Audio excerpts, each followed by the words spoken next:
Installez-vous, moi j'ai cherché le café, d'accord? Allez, installez-vous. Tel un café entre nouveaux voisins, il crée du lien dans nos campagnes. Les foyers ruraux des Vosges ont 50 ans et fêtaient leur anniversaire le week-end dernier à Rozerotte, village de 200 habitants entre Mirecourt et Vittel, là où tout a commencé en 1973. La Fédération des foyers ruraux a été créée par 5 foyers, d'Herbamont, Rozerotte, Padoue, la Chapelle de Montbruyère et Vicheret. Ils se sont regroupés pour fédérer et depuis maintenant on a en gros 48 foyers qui rayonnent sur le département mais beaucoup plus sur la plaine des Vosges.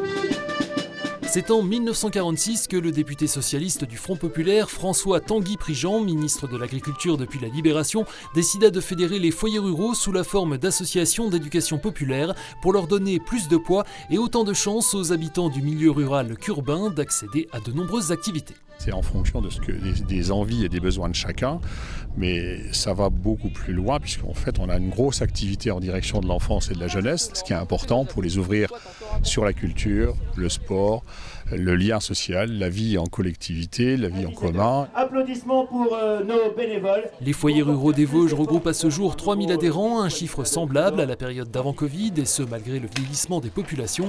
Des bénévoles à la base des projets, comme pour cet anniversaire qui en a mobilisé pas moins de 350.